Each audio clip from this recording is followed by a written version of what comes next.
अभी जातीय जनगणना हुई, उस जातीय जनगणना में जो सबसे भयानक आंकड़ा दिखा, आजादी के 78 साल के बाद भी बिहार में सिर्फ 3%, 100 में 3 बच्चे ही दलित समाज के 12वीं क्लास पास करते हैं।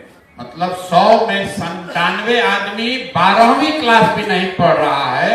ये 78 साल के विकास के सारे आपके प्रयास के बावजूद के बाद की ये स्थिति है। सामाजिक न्याय के नाम पर, बाबा साहब के नाम पर आप भी जागृत हैं, आप भी समाज के लिए कुछ कर रहे हैं, लेकिन आपके हमारे यहाँ अन्य दलों के विचारकों के, सुधारकों के, नेताओं के प्रयास के बाद भी 100 में 3 ही बच्चा 12वीं क्लास पढ़ रहा है। तो अगर आप 12वीं पास नहीं करेंगे तो आपको आरक्षण का लाभ मिलेगा कैसे? इसलिए जब इस बात को हम लोगों ने देखा, समझा, तो तय किया कि जो बाबा साहब ने बात बताई है उसमें अपने संदेश में सबसे पहले उन्होंने संगठित होने की बात नहीं कही, उन्होंने संघर्ष की बात नहीं कही। सबसे पहले उन्होंने कहा शिक्षित बनो, क्योंकि बिना शिक्षित हुए अगर आप संगठित भी हो जाएंगे तो भी आपको लाभ नहीं मिलेगा।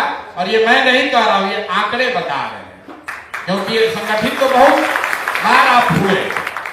जो उन्होंने तीसरी बात कही, संघर्ष करो, संघर्ष तो आप में से कई लोगों ने, कई महानुभावों ने किया, लेकिन जब तक शिक्षित होकर, संगठित होकर संघर्ष नहीं कीजिएगा तब तक उसका लाभ नहीं मिलेगा।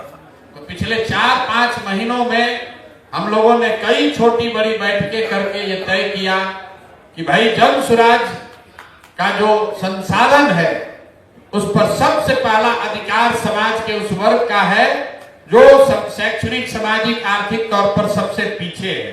इसलिए जब ये प्रचार प्रसार का काम शुरू हो रहा है तो सबसे पहले बाबा साहब अंबेडकर के नाम पर उनके संदेश को ले जाकर घर घर पहुंचाने के लिए इस अभियान की शुरुआत की जा रही है, जिसमें आप सभी साथी जुड़ रहे हैं।